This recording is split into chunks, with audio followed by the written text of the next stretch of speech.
free trade area has to be complemented by structural transformation of the diversification of the economy to create competitiveness ili uwe na cha kutrade. Thank you.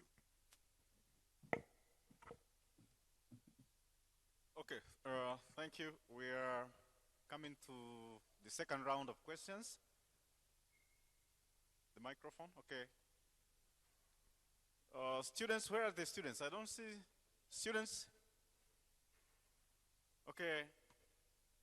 So the first question up there. The second question here. Professor.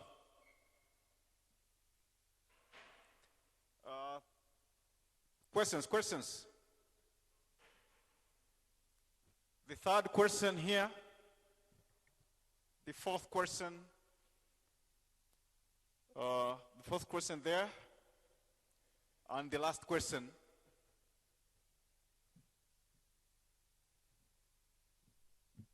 Professor here.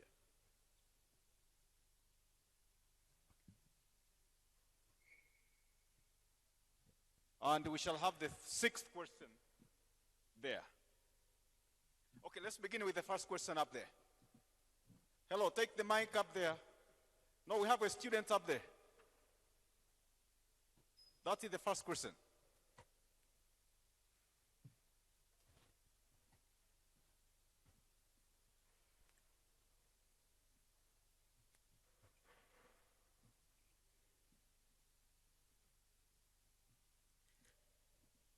Good afternoon, everybody. Thank you, Mr. MC, and the high table. My name is Peter Jeremiah. I am a student from CHSS. My question is, do you think the knowledge that you are providing to the students is enough for transforming the society? Do you think the knowledge that you are giving us is suitable for development transformation? If the answer is yes, why most of the vacant posts, they require 2 years of experience? They require a person with 2 years, at least 2 years of experience. And if the answer is no, what's preventing you from giving us a knowledge that is suitable for development transformation without any requirement of 2 years of experience? Thank you.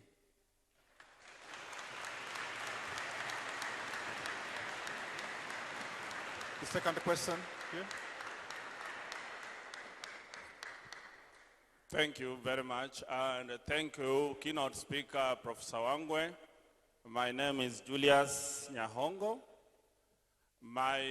I'll be having some comment because SAVE should be contributing, and I'm expecting that next year we might invite you again to make a follow-up. My real concern to economists, they fail us in one small thing. Integrating human population to economy of the country, because I'm not an economist, but we are always discussing about GDP. This time around, Tanzanians were about 60 million, and the country land is not expanding. How many people do we need to have in this country to have a stable, sustainable economy? This is something we need to do, because we should be thinking of the carrying capacity of the country. Because we know, all of us, that land is not expanding. Will you please tell us how many babies will we do, especially young people who are now getting married? How many children should we have to have a stable economy in this country? Thank you very much. The third question right here.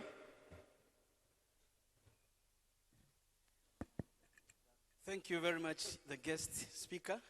My name is Casey. First of all, I should start with a question, then I'll go back with some kind of a comment. But I'm trying to see, you have mentioned clearly the key function of a university, just to be critical thinkers, to be independent, and to solve our problems facing our societies. Now, with all these kind of three pillars, and of course I've seen you for many, many years, including teaching our Vice Chancellor. I think in those good days, you must be very, very far away. Now, looking down where you started off, where are we pegging ourselves as universities? And I also echo what you said about what constitutes university in terms of the public domain for those who are going to the government. And of course, thank you again for speaking up your mind in terms of what should be as professors. It has been the tendency that when we go to the government post, we always forget about our key roles as scholars. And we always tend to have this kind of flattering kind of languages, this kind of maybe trying to be more on the post than being what you should be delivering. Now, as professors have just pointed out, I just want to take you a maybe just to cement what you have already said. Where are we going, and maybe what will be the future like of the university? Thank you very much. Thank you. The fourth question, right there.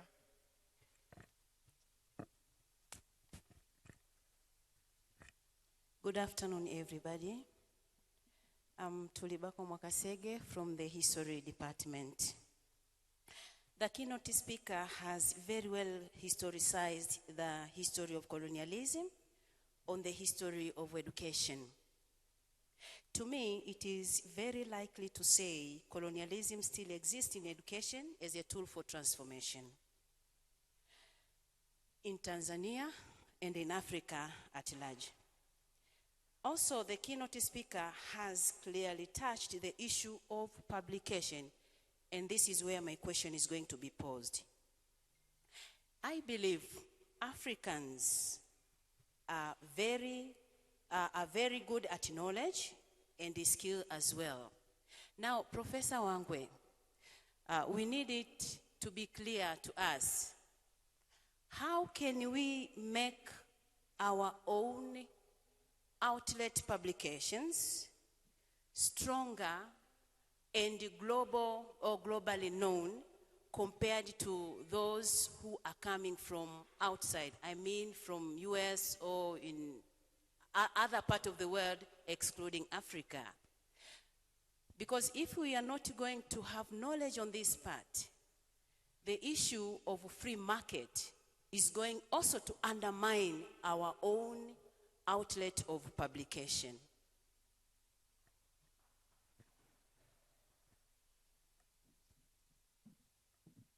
The fifth one, I remember who is the last there, but I have a problem remembering the fifth question, where I point, whom I pointed for the fifth.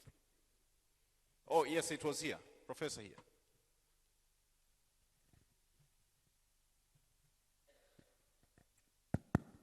Thank you so much, guest speaker. My name is Professor Biama. You wonder, you thought your thing might be thing at St. Augustine, but I'm not a UDOM. Professor Wang.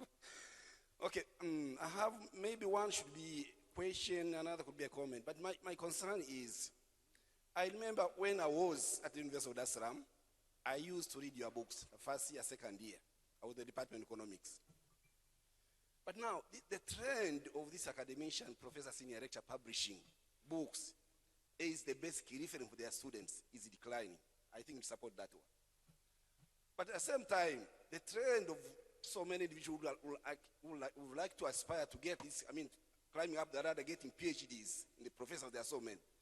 But their competence is questionable because now their deliverance, in the sense that I'm giving an example, if I'm teaching a student, let the basic reference be my own book I've published.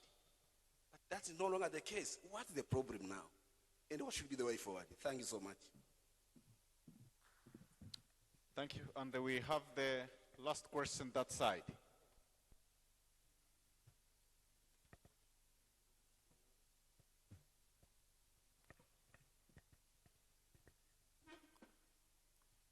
Good afternoon. Thank you so much for the high table. And I'm coming from the financial institution. My name's Danford Muyango. Professor Wangwe and Professor Mwakalobo, they are the senior economists. And you have said much about process and the value chain. I'm much sure that at the end, to complement these issues, you will eventually need the financial muscles to undertake all that what it takes. Now, being one of the advisors of the United Republic of Tanzania for some years, as your CV has been articulated here, would you tell us a bit about the most recently approach that was taken between 2015 to 2020 of single government accounting that we are using currently, and reflect the same to the status of financial institution in Tanzania that we are expecting production, process, and value chain to be mechanized through it. Do you think that approach was proper? And if not, as a university now, with the role of consultants and research, do you think we still need such a single government account for our development? Thank you. All right, thank you. We have all the 6 questions, and our keynote speaker, Professor Wangwe, is going to respond to the questions. Before he responds, please, I just want to let you be aware of this. Please, let there be movements in the venue when it's absolutely necessary. Otherwise, let us all be engaged in the conversation and discussion that is taking place here. Thank you. Professor Wangwe, you're welcome. Okay, thank you very much. Again, there's a lot of knowledge being generated here from the floor, which I appreciate very much. Peter Jeremiah, one of the challenges which were identified from the time of independence was employment, and those who were employed, the majority in agriculture, were earning very, very low incomes, maybe because of unemployment or so. So the situation about employment was very unsatisfactory. In my conclusion, I said this is one of the problems which have not gone away. And I was pleading that we need to convey skills and competences which are required in society. And particularly when we come to university level, you need to produce thinkers, critical thinkers in society. So the question of people advertising wanting 2 years experience, I think it's just a symbol of narrow formal employment. But you know, growing organizations, they require people with 0 experience, 1 year, 2 years, 10 years, 15 years. All of these have a position in growing organizations. So when you see that opportunities for formal employment are narrow, globally, the educated ni wengi kuliko formal education, formal employment opportunities zilivyo. Kwa hiyo ukiona ya 2 years requirement is just as an indicator kwamba the problem is bigger. Na nikasema we need to reflect more on this problem which was identified from the time of independence, na bado the problem has not gone away. When I throw a challenge for universities and other institutions of higher learning. Kwa hiyo mimi mwenyewe hapa sina solution, ila universities nimezitupia kama hiyo challenge. Lakini la pili, swala population na economy. Hili swala linakuwa misunderstood sana. In my opinion, kuna nchi ambazo zina population ni vidogo sana, kama Botswana ina 2 million, Mauritius wana around 1 point something or 2 million. Ziko mbali. Singapore population ni kidogo. China na watu wengi sana, lakini wako vizuri. So hii population numbers zinafanya watu wanakuwa carried away from where the problem is. Mwingine anasema zaeni tu, mzae tu. Mwingine anasema hapana, nafanya control. In my opinion, they are looking for a problem at the wrong place. Issue sio kama mko wengi au mko wachache. Mnajipanga vipi kuhakikisha mnaleta maendeleo yenu? Kwa sababu unapokuwa na wengi, una midomo mingi, lakini vile una mikono mingi, una brain nyingi. Sasa kwa nini useme tatizo liko kwenye midomo? Kwa nini usiseme liko kwenye brains? Vichwa ni vingi na midomo ni mingi. Kama vile vichwa vimeshindwa kusolve tatizo la kujilisha, kujitosheleza, kwa nini blame midomo inayokula, usiblame vichwa vinavyofikiri? So my emphasis here was more on development and transformation of the economy. Tunatokaje?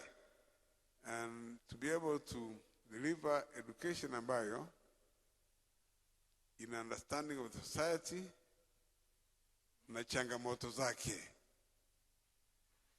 Lakini mtu akikwambia kwamba unajua hamjaendelea kwa sababu mko wachache, huyu ana oversimplify. Anasema hamjaendelea kwa sababu mko wengi mno, huyu ana oversimplify. Sababu China ni wengi mno, wamesolve matatizo yao kwa sehemu kubwa sana. Nchi kama Singapore, Mauritius ni wachache, lakini wamekwenda mbali. So, kwa sababu utapoteza lengo kuu. Ukaanza kudili na whether mzae sana, msizae sana. Whether fungueni ovaries au fanya control ya family planning na nini. Mimi nafikiri hiyo sio swala la msingi sana ikija kwenye strategy ya tunatokaje hapo tulipo. Lakini swala ni debatable, kwa hiyo watu wengine wanaweza kuwa na mawazo tofauti. Kuna swala la wanakesi. Mezungumzia university tuko wapi na tunaenda wapi? Pale ambapo tupo, mimi nimeona challenges nyingi. Lakini kule tunakokwenda nimeona opportunities nyingi. And the discussion here was putting forward where the challenges are and where the opportunities are. Kwa hiyo tunakokwenda, I can see many opportunities. Opportunities are much better off in terms of technology, much better off in terms of being able to combine research, teaching, and consultancy, interacting with the community, with the industry. Lakini kuna challenges. Lakini the key issue pale is to understand the society you are dealing with, ili uweze kuaddress problem ya society hiyo. Ni kama vile ukiunderstand environment yako. Imagine mtu anatoka kule anateremka na ngazi hizi, lakini hakuona kwamba kuna ngazi. Yeye aliona mteremko tu, anakimbia tu, ataangukaje? Kwa sababu hajaelewa terrain, environment ambayo anakimbia. Sasa in the same way, kama una deliver education ambayo hujaweka enough understanding of the society you are dealing with, na tukasema hii society ni society ambayo it is still dependent. Ni miaka 60 lakini hatujajinasua.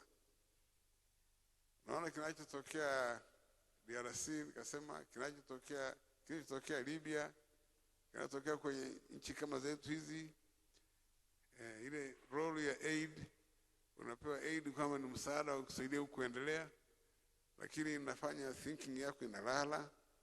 Unaanza kufikiria jinsi ambavyo ile hela imewekwa wapi, unaifuatilia. Unakuwa ni technological, aid dependence, inaleta dependence in terms of designing, doing the thinking about the development.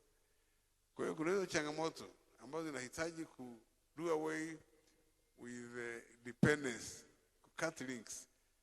Sasa ile ndio nasema kuna the power of education, ambayo ina link na issue ambayo ameraise yule binti aliyesema yeye ni kutoka kwenye history, ameiona. Maana hiyo tulikuwa tunazungumzia ni history, na bila ku understand history huta understand umetoka wapi, na itakuwa vigumu ku understand unakwenda wapi. Mimi history niliyosoma ilikuwa inaonyesha jinsi ambavyo wale ma-explorer walikuwa wanakuja kuingia, hawa natives wanawazuia, wanakuwa ni cooperative, ndio walikuwa wanazuia maendeleo. Kwa hiyo ilikuwa ina history ambayo mtazamo wake ni from the point of view ya yule colonizer, kama vile ambavyo universities za kule nje zingeiangalia. Ni hiyo vitabu wakawa wametuandikia, tunasoma vitabu hivyo.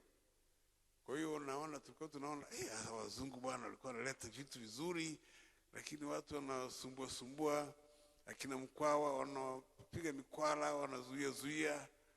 Kumbe wale ndio walikuwa liberators bwana. Ukiangalia from the point of view ya huku, unaona kwamba picha ni tofauti. Kwa hiyo bila kuelewa history, huwezi kuelewa unakwenda wapi. So when she says actually we are still in the colonial mode, it's very true. That's the mode we must break away from. That's the mode we can break away from it. Inabidi we understand, we read hiyo history from the point of view ya society zetu, and see how that is part of understanding our society. If you understand our society, you can be able to design programs that namna to solve problems. Kwa education inatakiwa kuchange ili iweze kuaddress haya masuala from our point of view rather than from their point of view. Sasa kwenye publications, siku hizi kuna njia zimekuwa rahisi. Kuna publications online. It doesn't cost a lot to publish online. Lakini we are not doing enough to share the knowledge we generate from our societies. Ili na wao wasome waelewe from our point of view tunasemaje. Kwa hiyo sidhani kama forums za publication ndizo hazipo. Mimi nafikiri we are not doing enough research to share knowledge on what we have found. Na vingine ambavyo tuna find haviingii kwenda kwenye publication. Kwa mfano, kuna watu wana generate a lot of knowledge through consultancies. Akishia submit consultancy yake with producing teaching materials kwa watu wetu. Sometimes it is something born out of necessity. I know at least in the case of 2 books ambazo I had to produce kwa sababu when I was teaching that course hapakuwa na material nzuri za kuona vitu from our point of view. Basi katake initiative kuandika ili kitabu hicho kiwepo to fill that gap. Now there are many gaps. The researchers wanaweza fill those gaps. kwa kuprepare materials for teaching. Lakini sio kwamba tusome vya kwao. You can read any books from anywhere, lakini una interpret the knowledge to enhance your own understanding of your society. Society yetu ielewe vizuri na changamoto zake. Independent thinking also means independent interpretation of what you read from others. Lakini unakuwa na in mind your society na kuinterpret accordingly. Lakini ili interpretation ifanyike vizuri, inabidi na wewe uwe na knowledge ya kutosha kuhusu society yako ili uweze kuinterpret ya wale, ama sivyo utakata and paste. Sasa cut and paste, it does not solve our problem. Wao inawezekana solve their problem, so it is relevant to them. Lakini sisi, there is a lot of reinterpretation and adaptation required to understand better our society, kutumia knowledge yao combine na knowledge ambayo tunaweza kuigenerate. Well, I think that's swali la mwisho lile ya value addition sikulipata vizuri. Can you repeat briefly?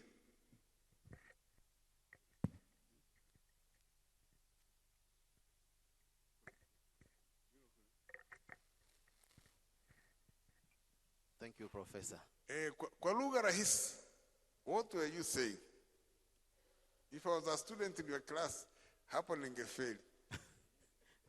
Sasa fanya lugha rahisi. Sawa, nilichokuwa nasema tunapozungumza process za production na value chain, one of the actors, very important actor, ni financial institution. Nikauliza katika miaka ya 2015 kwenda miaka ya 2020 ilitokea wimbi hapo, tukaambiwa tutakuwa na single government account, na nimesema it has a reflection kwenye uchumi. As economist mliliona hilo, lakini sio tu kama economist, ninyi pia ni wanazuoni na mmewahi kuwa washauri katika serikali. Maswali yangu yakawa, do you think we still need that single government account iendelee tunachokifanya saizi? Na labda to echo on that, most of the commercial banks we are here, they are struggling on liabilities. That is the fuel for that production process, and you all know that. Last 2 to 3 weeks ago, kulikuwa kuna oversubscription in government bonds. Zilikwenda up to 109, I think. Why are people going to oversubscribe to central bank where there is commercial banks? Is this the policy issue? Is this the literal consultants that the government is getting from it? And they're like, thank you. Okay. Sasa nimeelewa. Kwa lugha rahisi. Mimi, I'm not a supporter ya kubana kwamba single channel you on bana. Try to understand the source of the problem. But if you try to deal with the end outcome kule, wewe unadeal na outcome, lakini nini kina generate hilo tatizo? Sasa hapo ndio scholars na researchers wanakuja. Kama watakuwa na nafasi ya kuarticulate hiyo, lakini uamuzi wa namna hiyo, mimi na doubt kama ulitokana na uconsult wataalamu. Kama kuna wataalamu walikuwa consulted, mimi siko aware. Recently, 2 weeks ago actually, palikuwa na conference hapa of financial institutions, banks, and it was a 2 days conference organized by the central bank. Walionyesha challenges nyingi ambazo zinatokana na the real side of the economy. So, because the financial institutions are supposed to be intermediaries to lubricate the system. Lakini kama system yenyewe ina matatizo ya msingi, na financial institutions zitakuwa na matatizo ya msingi. Ndio sababu non-performing loans are very high, kwa sababu ya matatizo ya msingi ya the real economy. Na mengine yalikuwa caused by the way the waliamua vitu. Unakuta ni wengine performer ambao walikuwa na perform vizuri hawalipwi, wamedeliver services, they are not being paid. Huku anadaiwa na benki, huku anadai serikali. Sasa naambia benki, yona na serikali ndio kachukua hela huko kwao. Sasa wewe chukua hela serikali uniletee, ama sivyo anauza nyumba yako. So the guys who are producing, they really suffered. Na therefore na banks zikasuffer. Lakini the banks now on the last point you make, the banks should be more innovative in finding opportunities for allocating their finances. Sasa kwa kuona kwa innovative, wanakwenda kule ambako ni rahisi to buy treasury bonds. Ile ni almost risk free. Lakini kazi ya benki is also to be able to take risk, to explore new opportunities, the allocated resources. Sasa instead of doing that, wanaona waende kwenye mteremko, just to reap where they didn't sow. Inakuwa rahisi. It cannot, it will divert them from being innovative in terms of financing development. Kwa hiyo itakuwa more distortionary than building. Mtu anahangaika na kuangalia where to allocate resources in order to transform the economy. Huyu mwingine ananunua tu treasury bonds and make returns bila kuhangaika. They are not constructive. Kwa hiyo it's going to undermine the development challenges ambazo tulikuwa tunazungumzia hapa. Lakini point hapa ni kwamba university should be able to bring these issues out clearly. Sasa maana ukiachia mtu moja kule, depending on the regimes fulani wanaweza kuwa victimized. Namkumbuka yule bwana mmoja aliyesema mambo ya kuzuia kwamba fixed account public institutions na fixed accounts, kuzuia hiyo ni makosa kwa sababu hii na hii. Alitoa sababu nzuri. Inawapa nafasi wale ambao wanachakachua badala ya kuthink. Nafikiri ni hayo so far. Thank you.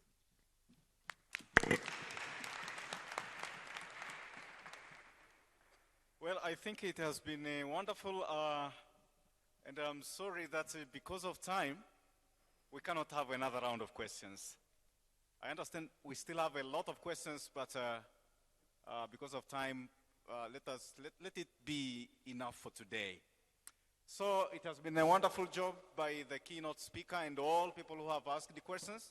And I would like us at least to make one more applaud for what has taken place so far. And this time I want us to do, what we usually did in our primary schools, okay? 1, 2, 3. We do it and then, okay? 1, 2, 3. Thank you very much. Now, we are, according to our program, it's time for prizes for best undergraduate students. And the Directorate of Undergraduate Studies will be fully involved in that. We have students who performed better in their studies. They are with us here. And I just wanted to show them the route that they will take as they come for their prizes. Please, I know we are there. We shall come up through that side, and when you receive your prize here, you will go out through this route back to your seat. And by the time you go back to your seat, you will have a paper where you will sign that you have received your prize. Because of some healthy issues and the awareness that we all have, we shall not handshake today. So you will just receive your prize. There will be no handshaking. And please be aware of the route that I have elaborated here. Photographers, this is time that you should be real keen to make sure that you capture nice pictures for these undergraduate students who have done an excellent job in their studies. So this time, I would like now to invite the Director of Undergraduate Studies. The Director of Undergraduate Studies, he's the one who will be involved in taking us through this exercise. Dr. Victor George, you're welcome.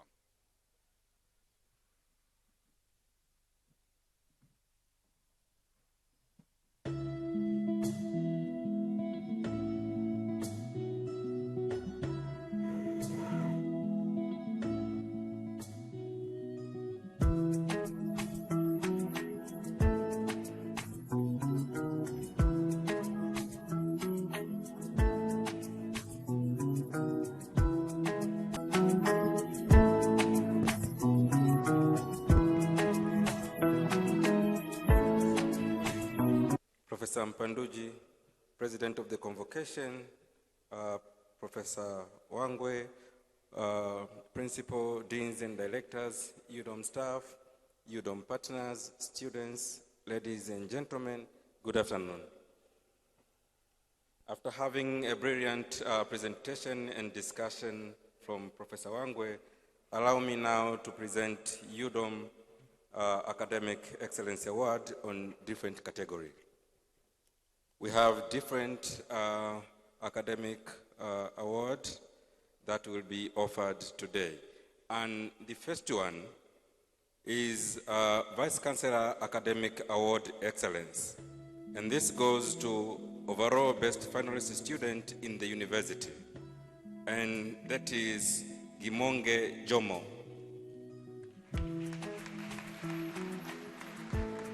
Gimonge Jomo is coming from the School of Nursing, Public Health, and Public Health. GPA 4.8.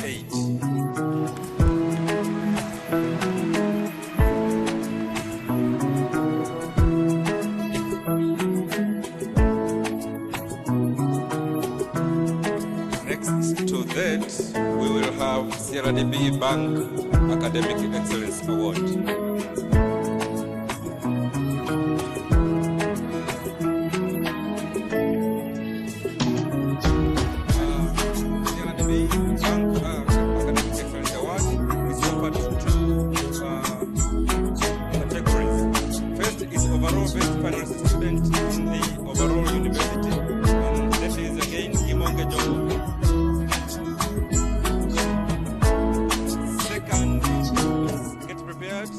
Overall best finalist student in the College of Business and Economics, and that is Amidou A. Amidou, with a GPA of 4.7.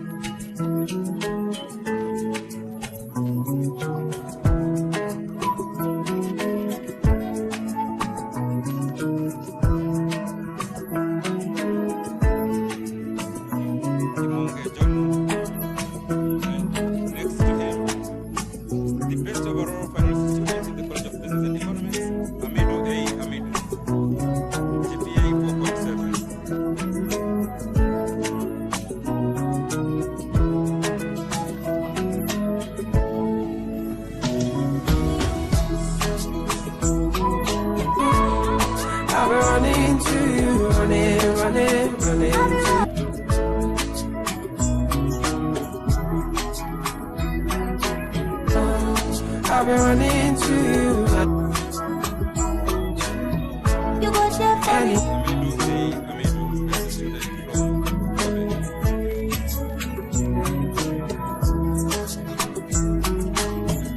Next is Equity Bank Academic Excellence Award. And Equity Bank is offering awards to 5 categories. First,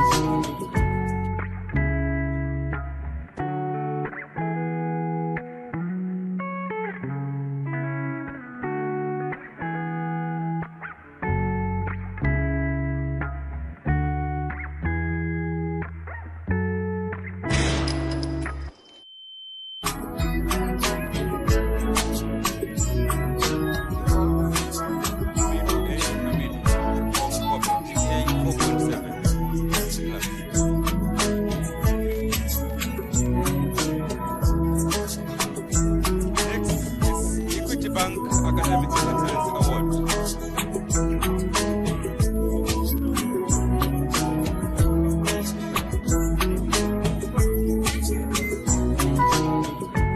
Apart from this monetary gift, CRDB is also offering internship to the two students. So they are also getting internship from CRDB.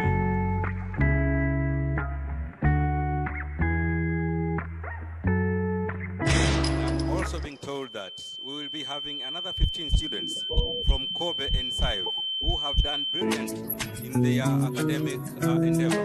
They will also